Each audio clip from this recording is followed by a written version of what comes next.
Dans le livre de Matthieu, In the book of Matthew, le Seigneur envoie ses apôtres pour prêcher. Mais voilà ce qu'il leur dit au verset 8.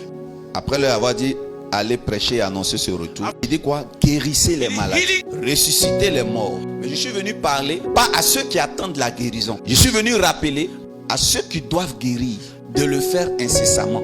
C'est urgent, guérissez les malades. Dans un texte passé, au début, quand les apôtres étaient nouveaux, il leur disait en mon nom, guérissez les malades. Et quand les apôtres prenaient la parole, ils avaient l'habitude de dire, au nom de Dieu, in the name of Jesus, je vais vous guérir. Mais à ce stade-là, le Seigneur leur dit, guérissez, devenez des guérisseurs. Ça veut dire que vous avez la capacité de guérir to heal.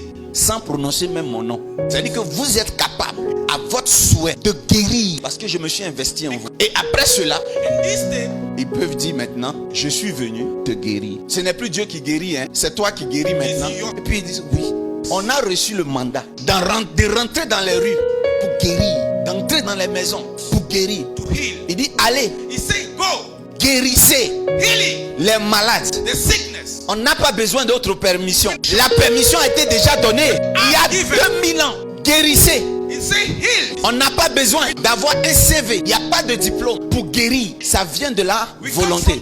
On ne commence pas à guérir quand on est vieux dans le Seigneur. Gary, On peut guérir à partir du moment où nous avons donné notre vie à Jésus. when we give our life to Le Jesus, premier jour, we fasted, nous sommes capables we are able de guérir. to heal. Ce qui va vous choquer, c'est ce que je vais dire tout de suite. Je m'apprête à vous choquer. Le Seigneur dit, The Lord said, ressusciter les morts. Je ne sais pas, mais j'ai déjà vu des gens aller dans les hôpitaux. Mais je vois rarement des chrétiens dans les morgues. Je vois rarement les chrétiens dans les cimetières. J'ai la joie de t'annoncer. I have the joy to announce you, Si tu le veux du fond du cœur, if you want really, Dieu t'utilisera. God will use you. Je suis allé prêcher dans un village. Il y a un enfant qui était décédé. Dès que j'ai fait mon entrée dans le village, ça a coïncidé avec le décès de l'enfant. La jeune dame a pris son enfant. D'ailleurs, elle a fait des jumeaux. Twins. C'est l'un des jumeaux qui est décédé. Et elle a pris l'enfant. Elle a couru.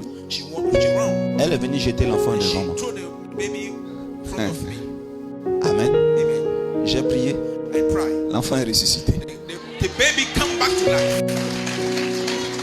En fait, ça fait partie des choses les plus faciles pour un enfant de Dieu à réaliser. Qu'est-ce qui fait que la résurrection est devenue difficile? C'est notre incrédulité. Notre esprit a choisi la prospérité comme miracle. Notre intelligence dit que le mariage est le miracle le plus difficile que Dieu peut faire, que Dieu est capable de faire. Et l'homme dit que la résurrection n'est plus d'actualité. D'ailleurs, l'homme dit que s'il doit avoir résurrection, il n'y a que Tibi Joshua qui peut le faire dans la race des Noirs. La résurrection, c'est pour les Blancs. C'est les hommes de Dieu blancs. T.L. Osborne, Maurice Cerello, c'est eux-là qui doivent faire des résurrections. En Afrique, c'est le mariage, c'est le travail. Celui qui veut ressusciter est un fake. C'est un mauvais prophète. C'est un menteur. Oh, la Bible dit, guérissez les malades, ressuscitez les morts. Où est le problème? Pourquoi tout ces tumultes? La résurrection est biblique, elle est d'actualité.